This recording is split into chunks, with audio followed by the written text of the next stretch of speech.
Tema de hoje: sobreviver. A gente está falando aqui sobre as nossas vidas. Estamos falando sobre a nossa vida cotidiana, sobre questões relacionadas a esta vida. E quero continuar falando, inclusive, sobre este tema. Diante dessa pergunta, que resposta que nós temos? Por exemplo, a gente vive ou sobrevive? Na verdade, eu não quero falar sobreviver, apesar de citar algumas questões relacionadas a isso. O que eu quero falar é sobre viver. Que muita gente hoje tem deixado de viver por não entender o chamado do Senhor para a sua vida, o propósito de Deus para a sua vida. Eu pesquisei a definição dessas duas palavras. Por exemplo, sobreviver, segundo o dicionário, é apenas subsistir, é apenas permanecer vivo, apesar das coisas que acontecem. A pessoa está assim: eu estou vivo e tem condições mínimas de vida. Isso para muita gente é sobreviver. E se a gente olhar para o mundo de hoje, a maioria das pessoas estão sobrevivendo. Como eu disse, porque provavelmente não entenderam o chamado, o propósito de Deus para as suas vidas. Já que a palavra de Deus nos garante, textos como lemos semana passada aqui, a vontade de Deus para nós, ela é boa, perfeita e agradável. A gente leu também aqui na semana passada que o teu olho não viu, o teu ouvido não ouviu, não chegou ainda no teu coração aquilo que Deus tem de melhor para aqueles que o amam. Ou seja, algumas coisas nós precisamos entender. É óbvio que, como todo mundo, a gente passa por dificuldades, a gente enfrenta problemas. Contrário de sobreviver, viver, segundo o dicionário, é ter existência, é aproveitar a vida, é buscar condições melhores para viver, é aproveitar situações e prazeres da sua própria vida.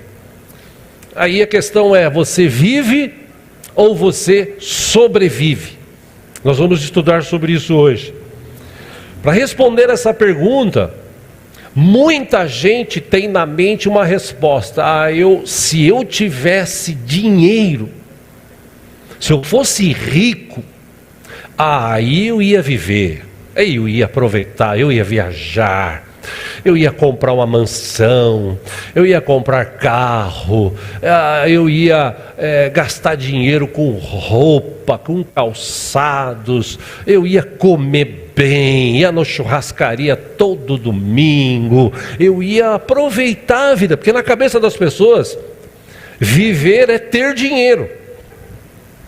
E é interessante que o mundo prova o contrário disso. Porque tem milhares de pessoas que são ricas, famosas, mas infelizmente elas sobrevivem. São escravas de drogas, ricos que sobrevivem porque são escravos de drogas, são escravos de sexo ilícito, são escravos dos seus próprios desejos do coração. As pessoas têm os desejos mais diversos, e isso começa a aflorar e leva a pessoa a se tornar uma escrava. Falando de dinheiro, como eu disse há pouco, na cabeça das pessoas: eu vou viver bem quando eu tiver dinheiro. E Jesus falou: toma cuidado, porque vai chegar uma hora na tua vida que você vai ter que fazer uma escolha. Ou você quer Deus ou você quer o dinheiro. Os dois não dá para você servir, você precisa fazer uma escolha. Não que o dinheiro seja mau. O dinheiro, meus irmãos, ele é inerte. Dinheiro é o seguinte, a Bíblia fala o contrário: ter dinheiro não é ruim, o problema é amar o dinheiro mais do que as outras coisas. Então, na cabeça das pessoas, eu preciso ter dinheiro para viver uma vida legal. Sobre felicidade. Se eu tiver dinheiro, eu vou ser feliz, porque no dia que eu comprar um carro zero, no dia que eu fizer isso, meu irmão, essas pessoas sobrevivem. Porque quando você entende o propósito de Deus, você é feliz hoje. Por quê? Porque o teu nome está escrito no livro da vida, teus pecados estão todos perdoados, e mais uma vida que hoje reconheceu isso. Você é rico, você é feliz, só você não está vendo isso. Inclusive, mesmo com todos os teus problemas e dificuldades, você colocou isso na cabeça de, eu tenho que sobreviver, porque tal. Lá no céu, quando eu chegar, meu irmão, lá no céu, a gente vai pisar em ruas de ouro, como diz a Bíblia. Lá no céu não tem dor, não tem sofrimento, não tem doença, não tem bico de papagaio, não tem diabetes, não tem o raio que o parta, não tem nada lá, lá não tem nem noite. Lá é a luz que emana de Deus, que ilumina, que clareia, que traz vida.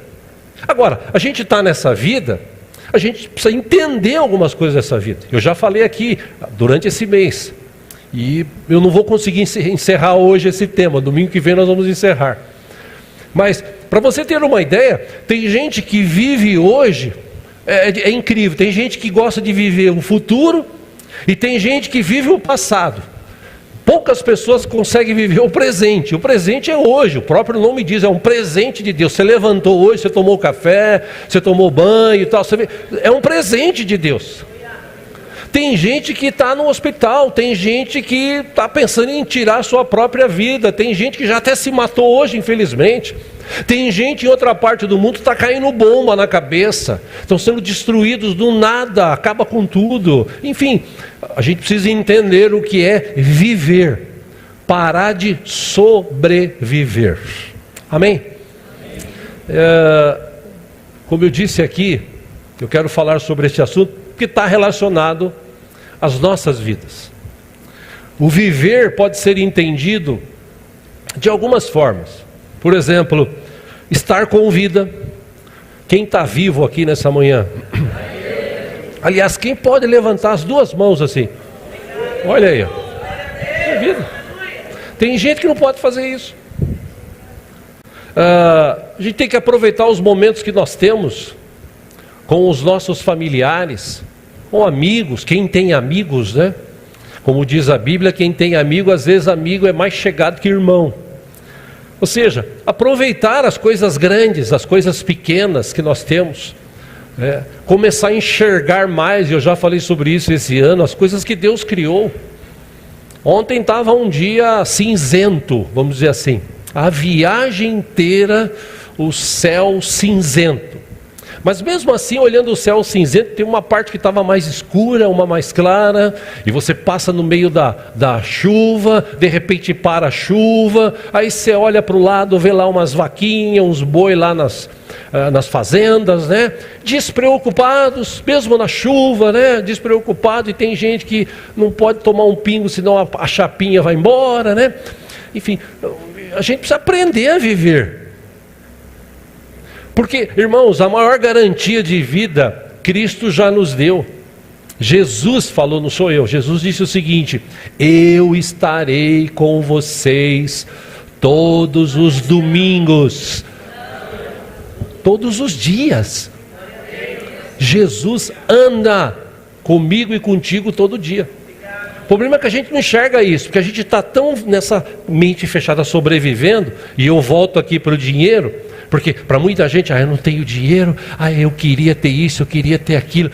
Você já tem algumas coisas, você tem roupa para vestir, você tem uma cama para deitar, você tem um colchão para se deitar, um travesseiro, você tem chuveiro na sua casa, você toma banho. Ou seja, você tem um alimento para comer, pouco ou muito, mas você tem.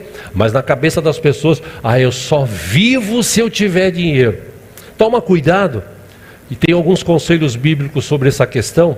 Primeiro, em Provérbios, capítulo 15, versículo 16, acompanhe aqui no telão.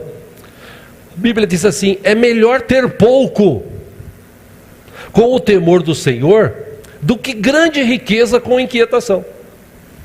É incrível como tem rico que não dorme direito. Ao contrário dos mais pobres que deita, como Davi escreveu: Senhor, eu deito e durmo porque o Senhor está comigo. Repito, a maior riqueza que eu e você podemos ter não é dinheiro, é Deus na nossa vida. E ele diz assim: é melhor ter verduras na refeição onde há amor do que um boi engordado com ódio. É mais gostoso, ele quis dizer aqui, você ter uma refeição simples, com a família, com os amigos, dando risada, se divertindo, do que ter um boi, ter carne, ter como essas festas aí, né? Que descobriram inclusive umas festas loucas agora nos Estados Unidos, né? Os caras enchiam a cara, que tinha sexo, né, à vontade, enfim. É melhor você ter uma vida mais simples do que você ficar buscando, irmão, mas eu não posso, pastor. Lógico que você pode. O que eu quero te mostrar hoje, inclusive Eclesiastes capítulo 4, guarde esse texto, diz assim, versículo 6: melhor é ter um punhado com tranquilidade do que 2 punhados à custa de muito esforço e de correr atrás do vento. É melhor você ter pouco e viver a tua vida, porque hoje em dia as pessoas sobrevivem.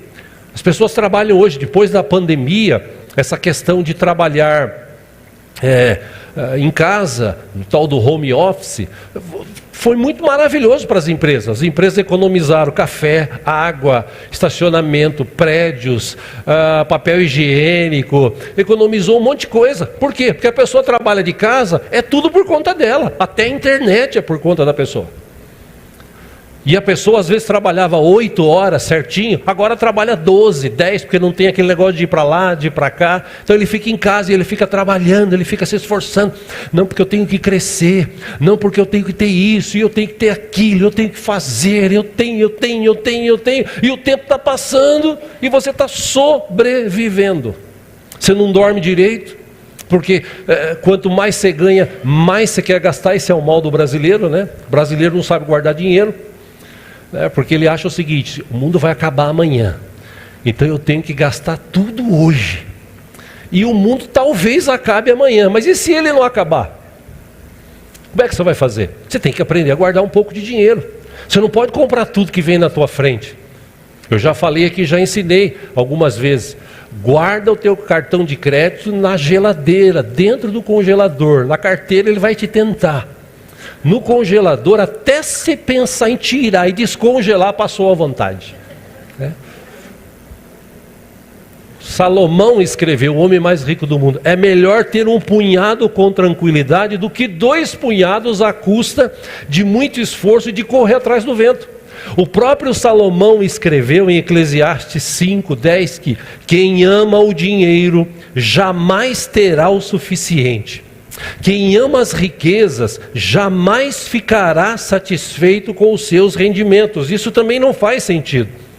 E ele ainda diz assim, versículo 11: quando aumentam os bens, também aumentam os que os consomem. E que benefício trazem os bens a quem os possui, se não dar um pouco de alegria aos seus olhos? 12, o sono do trabalhador é ameno. Quer coma pouco, quer coma muito, ele dorme bem, mas a fartura de um homem rico não lhe dá tranquilidade para dormir. E se o cara tem um carrão de 200, 300 mil, ele tem que pagar um seguro. Se o cara tem uma casa grande e mora no Alphaville, ele tem que pagar uma grana preta de IPTU. O cara tem que pagar segurança. Se o cara mora num apartamento aí onde o Marcial trabalha lá, que vale 2, 3 milhões, o cara tem que pagar a despesa inteira do prédio. E tem que trabalhar para isso, e tem que ter dinheiro. E às vezes o cara dorme, deita e não dorme, porque ele fica preocupado. É tanta conta, é tanta coisa. Bom, Salomão deu algumas dicas falando sobre essa questão de viver. Você não precisa de muito para você viver bem. Eu e você precisamos de Deus. Quem mais entendeu isso na Bíblia, e infelizmente traduziram ou entenderam esse texto errado, é o Salmo 23, que Davi, que tinha um relacionamento com Deus, escreveu: o Senhor é meu pastor, e a tradução trouxe assim: e nada me faltará. Na verdade, no original quer dizer assim, o que Davi quis dizer: o Senhor é o meu pastor e Ele não me falta. Porque quem tem Deus, Deus não deixa faltar nada. Essa é a versão original. Então, muita gente sobrevive, e o pior é que essa questão de sobreviver, a pessoa se acostuma. Conta-se uma história de um homem que ele sobreviveu a um naufrágio, e ele agradeceu muito a Deus por isso. Aí estava numa pequena ilha, sozinho, não tinha rota de navegação por aquela ilha, e com muita dificuldade ele conseguiu montar um pequeno abrigo. Ele fez lá uma coberturazinha com algumas folhas, cortou algumas madeiras, deu um jeito. Aquele filme Náufrago fala um pouco sobre isso, quem assistiu sabe do que eu estou falando. E o tempo foi passando, e a cada alimento que ele conseguia pegar, tal, caçar, ele agradecia a Deus. Só que ele foi se acostumando com aquela sobrevida. Ele foi se acostumando, e um dia, quando ele voltou de uma busca por alimento, foi caçar e tal, ele viu que o abrigo que ele tinha feito estava pegando fogo. Aí ele se revoltou e falou assim: Deus, perdi tudo. Como é que o Senhor pôde ter deixado isso acontecer na minha vida? É aquela questão que eu já falei aqui, né? Alguns homens falam muito sobre isso aí fora, da pessoa que quando você entrevista ela mora ela tem uma vida simples, ela sobrevive. Você fala para ela, e aí, como é que está a tua vida? Eu não tenho nada, está me faltando, não tenho nada. Aí vem uma chuva forte, você vai entrevistar de novo, perdi tudo. Não dá para entender, né? Enfim, esse homem estava assim, perdi tudo. Deus, por que o Senhor permitiu isso? E ele ficou bravo, chorou tanto que ele até adormeceu. No outro dia, ele viu ao longe um navio passando, e veio um barquinho, e o capitão com outros 2 marujos desceram, e disseram para ele assim: a gente veio te resgatar. Ele falou: como é que vocês souberam que eu estava aqui? Ele falou: nós vimos o sinal de fumaça que você mandou. Aí ele parou para pensar, falou: puxa vida, né? Deus permitiu que queimasse, porque longe estava um navio, aí eles enxergaram a fumaça. Deus é bom. Ele estava acostumado a viver com aquela vida e estava sobrevivendo. Quando acontece algo extraordinário, o cara fica bravo ainda. Muita gente, infelizmente, está sobrevivendo na sua vida como esse náufrago. Ele já acostumou. É aquela síndrome do crente Gabriela, né? Já ouviu falar do crente Gabriela? Eu nasci assim, eu cresci assim, Gabriela, né? Então tem crente Gabriela que ele, tá bom, né? Deus quis assim. Espera um pouquinho, vamos voltar para o começo aqui. O que diz a Bíblia? Deus tem de melhor para aqueles que o amam. A Bíblia diz que o teu olho não viu, o teu ouvido não ouviu, o que Deus tem preparado, nem chegou no teu coração, para aqueles que o amam. A Bíblia diz que a vontade de Deus é boa, perfeita e agradável. Davi escreveu que eu jamais vi um justo mendigar o pão, passar fome, ou sua descendência mendigar o pão. Ou seja, Deus está conosco. O problema é que nós precisamos enxergar diferente. E nós estamos tão acostumados, ou muitos de nós estamos tão acostumados a sobreviver, que ele já é assim mesmo, né? Deus quis e tal. Meu irmão, põe uma coisa na tua cabeça: enquanto eu e você estivermos nesse mundo, tudo o que acontece aqui poderá acontecer conosco. Tira esse negócio que muitos crentes falam por aí, tem os super crentes, né? Aqueles crentes que levantam de manhã, põe a armadura, tá, vou sair, vou dar pancada no diabo, vou pisar na cabeça do Satanás, e comigo não tem problema, e deixa comigo que eu sou o cara, porque eu oro, as coisas acontecem. Tem uns crentes até macumbeiro, falam: você vai ver, você fez mal para mim, Deus vai pesar a mão, né? A minha vitória vai ter sabor de mel, você vai ver. Eclesiastes 9:11, Salomão escreveu assim: percebi ainda outra coisa debaixo do sol. Os velozes nem sempre vencem a corrida, o Rubinho que o diga, né? Os fortes nem sempre triunfam na guerra, os sábios nem sempre têm comida, os prudentes nem sempre são ricos, os instruídos nem sempre têm prestígio. Por quê? Pois o tempo e o acaso afetam a todos. Todos nós estamos sujeitos a enfrentar intempéries nas nossas vidas enquanto a gente estiver aqui. As coisas acontecem, às vezes as coisas fogem do nosso controle. Versículo 12 ele diz: além do mais, ninguém sabe quando virá a sua hora. Se eu soubesse que eu iria morrer daqui 20 anos, eu ia repensar a vida. Mas eu não sei, eu posso morrer amanhã. O que ele está dizendo? Além do mais, ninguém sabe quando virá a sua hora. Assim como os peixes são apanhados numa rede fatal e os pássaros são pegos num laço, também os homens são enredados pelos tempos de desgraça, que caem inesperadamente sobre eles.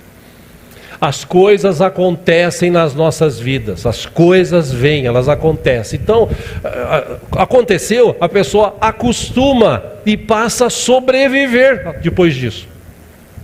Ele se acostuma tanto que ele é assim mesmo, tá bom, fazer o quê? Como eu já falei aqui no começo desse mês, a pessoa tem uma enfermidade e ela já tomou posse da enfermidade. Ela fala, esse meu bico de papagaio, essas dançarinas do diabo que habita em mim, né? Tal da diabetes, né? Porque eu tenho rinite, eu tenho sinusite, eu tenho dor de cabeça. A pessoa ainda fala com gosto assim. Por que está falando isso? Porque acredita no que fala. Você não tem que falar que tem. Eu estou passando por um momento de enfermidade, né? Às vezes a sinusite vem, afeta, às vezes uma dor de cabeça, mas você não tem. A não ser que você queira. Você tomou posse, aí já é um problema seu. Você tem que mudar isso. Aí a pessoa acostuma, acostumado. É a vida, né? Eu tinha uma tia, né? Que faleceu, acho que com 92 anos de idade, portuguesa, né? E ela sempre dizia assim, eu sempre lembro, eu e meu irmão, a gente sempre lembra. Ela falava assim, Diego, é a vida da gente, né? É a vida da... Como assim a vida da gente? Tipo assim, eu não nasci para sofrer. Tem gente que você der um chicotinho para ele dá, tá nas costas, eu nasci mesmo para sofrer, eu tenho que sofrer. Irmão, Deus não fez eu e você para sofrermos. O pecado é que quer dominar a gente e levar a gente para longe de Deus. A gente tem que entender o propósito de Deus para as nossas vidas. Tem um texto bíblico que eu quero ler com os irmãos. Tantas histórias que tem na Bíblia. Um deles eu quero ler, você trouxe a sua Bíblia, livro de Ruth, capítulo 1. Tem na Bíblia, pastor? Tem. Aleluia. É um texto muito conhecido, uma história conhecida, enfim.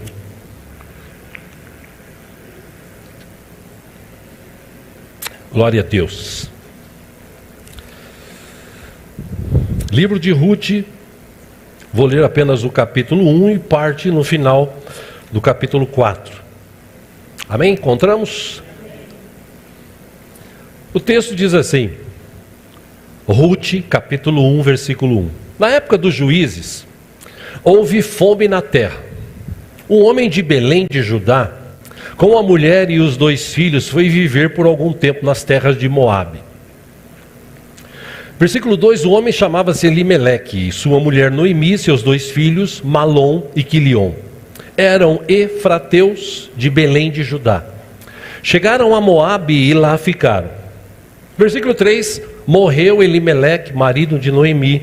Ela ficou sozinha com seus 2 filhos. 4, eles se casaram com mulheres moabitas, uma chamada Orfa e a outra Ruth.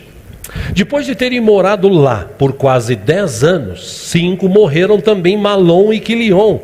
E Noemi ficou sozinha, sem os seus 2 filhos e sem o seu marido. Versículo 6, quando Noemi soube em Moabe que o Senhor viera em auxílio do seu povo, dando-lhe alimento, decidiu voltar com as suas 2 noras para a sua terra. Versículo 7, assim ela, com as 2 noras, partiu do lugar onde tinha morado. Enquanto voltavam para a terra de Judá, 8, disseram-lhes Noemi, disse-lhes Noemi, retornem para a casa de suas mães, que o Senhor seja leal com vocês, como vocês foram leais com os falecidos e comigo. 9, o Senhor conceda que cada uma de vocês encontre segurança no lar do outro marido. Então deu-lhes beijos de despedida. Mas elas começaram a chorar alto. Versículo 10, e lhe disseram, não, voltaremos com você para junto de seu povo. Versículo 11, disse porém Noemi: voltem minhas filhas, por que viriam comigo? Poderia eu ainda ter filhos que viessem a ser seus maridos? 12, voltem minhas filhas, vão, eu estou velha demais para ter outro marido. E mesmo que eu pensasse que ainda há esperança para mim, ainda que eu me casasse essa noite e desse ou depois desse à luz filhos. 13, iriam vocês esperar até que eles crescessem? Ficariam sem se casar à espera deles? De jeito nenhum, minhas filhas. Para mim é mais amargo do que para vocês. Por quê? Olha a explicação dela: pois a mão do Senhor voltou-se contra mim. Versículo 14, elas então começaram a chorar alto de novo. Depois Orfa deu um beijo de despedida em sua sogra, mas Ruth ficou com ela. 15, então Noemi aconselhou: veja, sua concunhada está voltando para o seu povo e para seu Deus, volte com ela. Versículo 16, Ruth porém respondeu: não insistas comigo que te deixe e que não mais te acompanhe. Aonde fores irei, aonde ficares ficarei. O teu povo será o meu povo e o teu Deus será o meu Deus. 17, onde morreres morrerei e ali serei sepultada. Que o Senhor me castigue com todo o rigor, se outra coisa que não a morte me separar de ti. 18, quando Noemi viu que Ruth estava de fato decidida a acompanhá-la, não insistiu mais. 19, prosseguiram, pois, as duas até Belém. Ali chegando, todo o povoado ficou alvoroçado por causa delas. Será que é Noemi? Perguntavam as mulheres. Versículo 20, mas ela respondeu: não me chamem Noemi. Noemi é uma tradução tipo de felicidade, de feliz. Melhor que me chamem de Mara. Por quê? Que o Todo-Poderoso tornou minha vida muito amarga. Versículo 21, de mãos cheias eu parti, de mãos vazias o Senhor me trouxe de volta. Por que me chamam Noemi? O Senhor colocou-se contra mim, o Todo-Poderoso me trouxe desgraça. Versículo 22 e último, foi assim que Noemi voltou das terras de Moabe, com a sua nora Ruth a Moabita. Elas chegaram a Belém no início da colheita da cevada. Só até aí, deixa aberto, daqui a pouco nós vamos ler um pedacinho final. Olha que interessante, meu irmão, minha irmã, Deus mandou Noemi, seu marido, seus filhos, ir para a terra que eles foram? Tem escrito aqui, a gente leu, e Deus falou no coração de Elimeleque. Não, veio um momento difícil, uma dificuldade. Eles estavam num lugar, a terra, um lugar chamado Belém. Belém traduzido quer dizer casa do pão. Estavam num lugar que estava passando por dificuldades, como todo lugar passa por dificuldades. Aí a pessoa, em vez de falar com Deus, de orar, de expor ao Senhor: Senhor, eu estou aqui, essa terra é nossa, o Senhor nos deu e tal, mas está aqui, eu sei que a gente errou, nós pecamos, Senhor, mas não deixa a gente sobreviver aqui, Senhor, leva a gente a viver de novo, perdoa os nossos pecados e tal. Não, na cabeça do marido dela e dela, vão para outro lugar. Foram porque quiseram. Chegou lá, que Salomão escreveu, aconteceu, as intempéries da vida. Chega num lugar, começa a trabalhar, está tudo bem, tudo legal, de repente o marido morre. Aí ela vai criar os filhos se casam, passa 10 anos, os filhos morrem. E agora? Vou viver do quê? Aí ela ouve dizer que a terra onde eles tinham, que eles saíram de lá, a terra lá agora está boa. Chegaram no tempo da colheita, inclusive. Poxa, vou voltar para lá. E ela disse para suas noras, como nós lemos aqui, é melhor vocês voltar para a tribo de vocês, para a terra de vocês, que eu vou voltar lá para o meu cantinho, tá? Porque Deus pesou a mão sobre mim, eu tenho que voltar para lá, eu tenho que sofrer, e eu estou sofrendo, perdi o marido, perdi os filhos, porque Deus pesou a mão, Deus que trouxe essa desgraça. Foi Deus, irmãos? Não. A vida acontece. Eu e você, eu já disse aqui, a gente tem duas atitudes a tomar quando acontecem essas coisas. Ou a gente vive cabeça baixa, é assim que Deus quer, né? Foi Deus que fez. Ou você toma um posicionamento e fala: não, pera um pouquinho, apesar de tudo que está acontecendo, eu tenho um Deus. Lembra de Jó, que a gente falou aqui a semana passada? O que Jó fez? Mulher, Nós recebemos as coisas boas, não vamos receber as coisas ruins que vêm de Deus. Espera um pouquinho, aconteceu. Vamos continuar vivendo a vida. Ô Jó, amaldiçoa Deus e morre a tua situação. Espera um pouquinho. Deus continua com a gente. E no final Deus mudou a sorte, porque ele continuou crendo em Deus. A verdade é que muita gente, como essa mulher hoje, quer atribuir a Deus tudo que ele está passando de ruim. As pessoas têm essa mania de querer jogar a culpa nos outros. Porque foi meu pai morreu, não deixou nada para mim. Meu pai, aquele homem só gastava, meu pai morreu, minha mãe morreu, também não deixou nada. Eu tenho um tio que era rico, ele deixou para todos os sobrinhos lá uma parte, mas não deixou nada para mim. Tá vendo? Ele me odiava. Porque agora eu perdi meu emprego, eu tinha um bom salário, eu tinha minha vida agora, eu vou ser obrigado a fazer tudo, a recomeçar, mas eu não tenho mais idade. Olha o que ela falou aqui. Essa mulher devia ter aí por volta de uns 40, 50 anos de idade. Ela pega e fala: eu já estou velha demais, minha vida agora é uma desgraça, acabou. Ela estava acostumada a sobreviver. E Deus é tão bom, meu irmão. Deus é tão bom, minha irmã. Por isso que eu gosto de dizer isso aqui. Deus é tão bom que Ele não desiste da gente.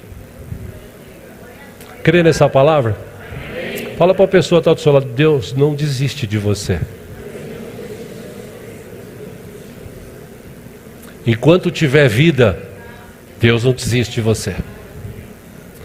E Deus, apesar de tudo que essa mulher falou contra ele, ela voltou, tem toda uma história. Lê o texto aí de Ruth, são 4 capítulos, é maravilhosa essa história, como Deus transformou, como Deus levantou. Aquela época tinha uns tais de resgatadores, de família, e ela encontra Boaz, e Boaz acha a mulher bonita, e tal, e começa a namorar, e começa a cortejar, e casa com ela, e tal. E aí capítulo 4 agora de Ruth, que você está com a Bíblia aí, versículo 13, para fechar essa história aqui.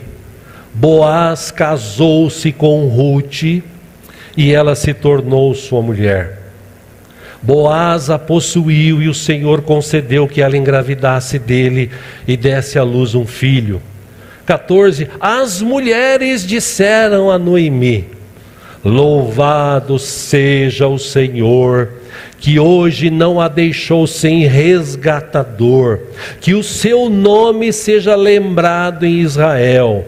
Versículo 15: o menino lhe dará nova vida e a sustentará na velhice, ou seja, ela não era velha, pois é filho de sua nora, que a ama e que é melhor do que 7 filhos. Isso aqui é o sonho de toda mulher, ter uma nora dessa aqui.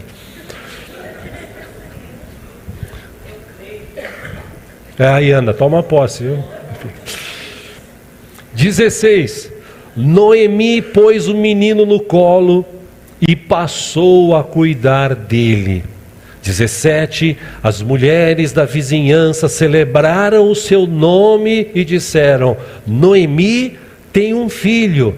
E lhe deram o nome de Obed. Este foi o pai de Jessé, pai de Davi. Se continuar lendo a história, por isso que chamam Jesus aquele que veio da raiz de Davi. Ou seja, se você ler em Mateus capítulo 1, tem toda a história, toda a genealogia, e você vai encontrar nomes como estes. Porque Deus é capaz de reverter uma situação assim, ó. Basta você tomar uma atitude.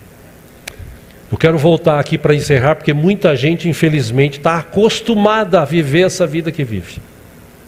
Mesmas reclamações. Gente, nós estamos quase no final do ano. Sim ou não? Estamos chegando, está terminando, mais 11 dias termina outubro, novembro, dezembro. Você vai terminar o ano e vai começar outro ano de que forma? Com a mesma reclamação? Eu nasci assim, eu cresci assim. Crente Gabriela, é isso que Deus tem, é isso mesmo que Deus tem para você? Você já parou para pensar nisso? É isso que Deus tem para você?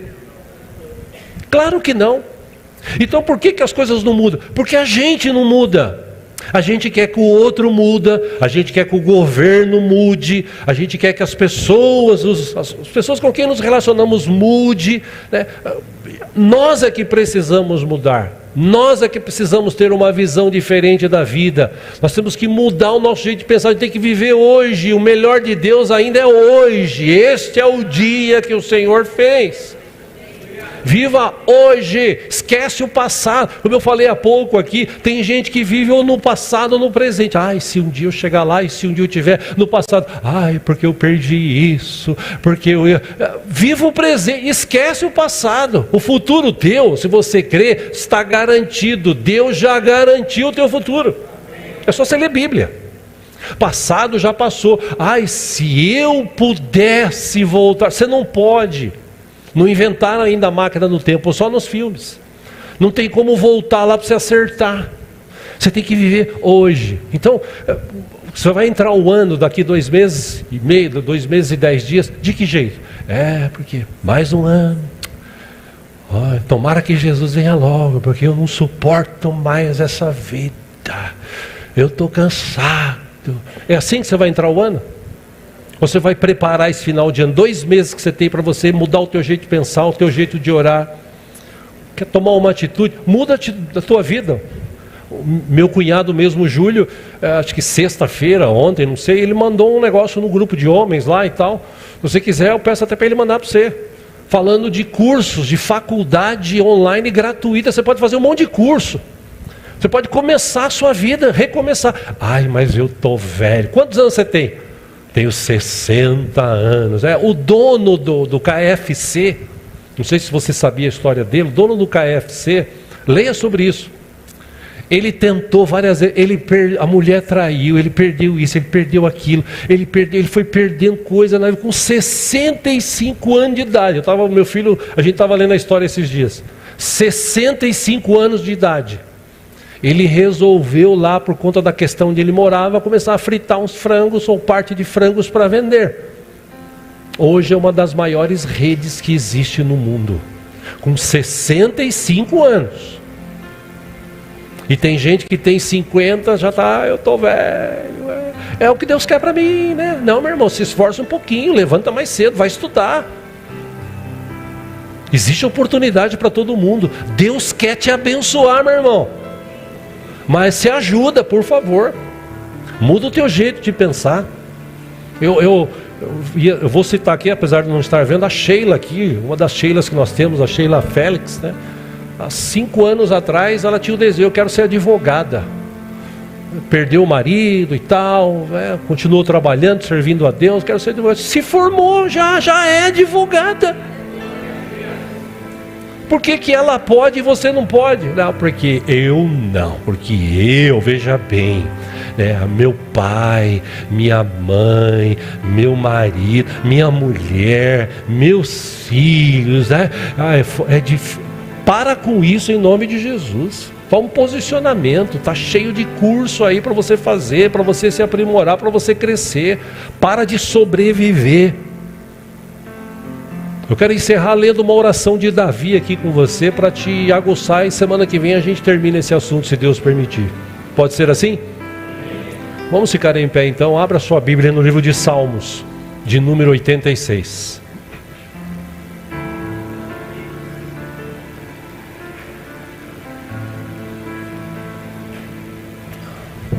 Aleluia.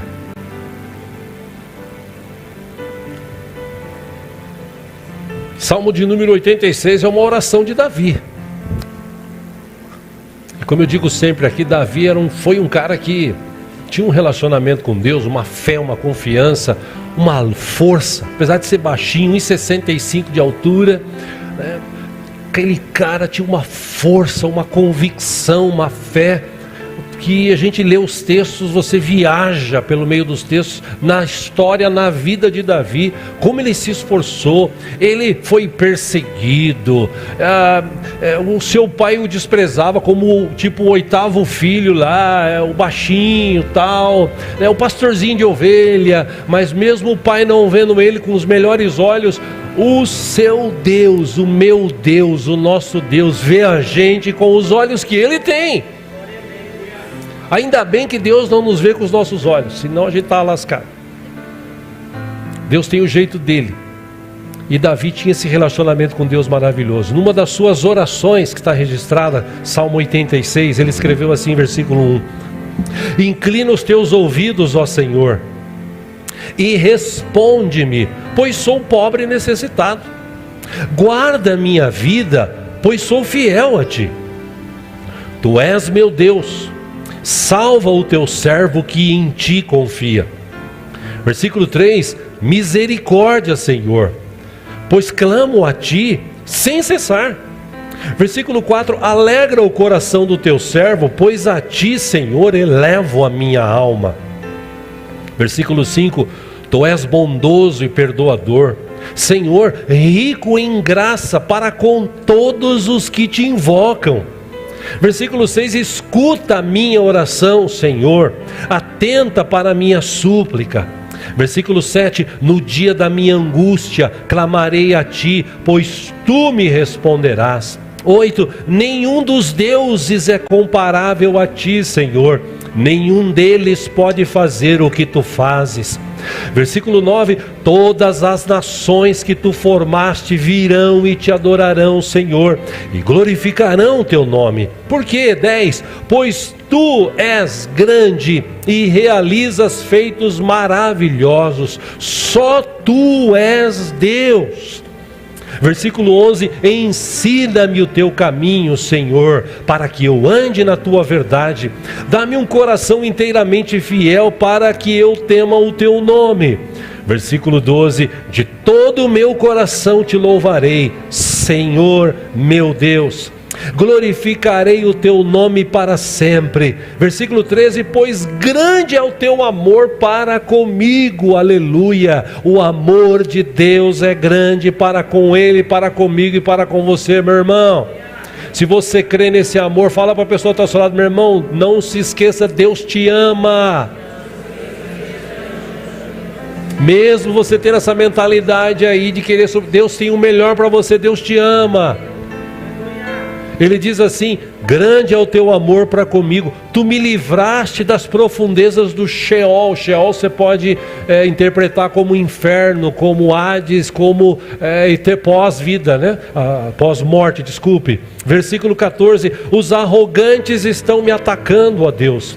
Um bando de homens cruéis, gente que não faz caso de ti, procura tirar minha vida. Mas tu, versículo 15, Senhor, és Deus compassivo e misericordioso, muito paciente, rico em amor e em fidelidade, aleluia. E meu irmão, Deus é paciente, né? É ou não é? Porque Deus tem paciência com a gente, né? Eu não sou Deus, mas se eu fosse Deus, eu já tinha fulminado um monte. Graças a Deus eu não sou Deus, porque Deus é paciente, Deus dá chance, dá oportunidade. Todo dia que você levanta, Deus te dá uma oportunidade de você mudar de mente, mudar de vida, viver a vida, olhar as coisas boas que Deus fez, e você continua no seu mundinho fechado. Ai, Deus quis assim. Ora de um jeito diferente hoje em nome de Jesus. Continuando 16, ele diz: volta-te para mim, tem misericórdia de mim, concede a tua força a teu servo e salva o filho da tua serva. 17, último: dá-me um sinal da tua bondade, para que os meus inimigos vejam e sejam humilhados, pois tu, Senhor, me ajudaste e me consolaste. Meu irmão, que tal dar uma guinada na tua vida daqui para frente? Que tal parar de sobreviver? Eu estou falando hoje sobre vida, sobreviver. Viva a tua vida diferente. Você pode. Deus te deu essa capacidade, Deus te deu esse poder de você tomar decisões, de você mudar a tua vida. Não se acostume com o cotidiano, com as coisas que estão acontecendo.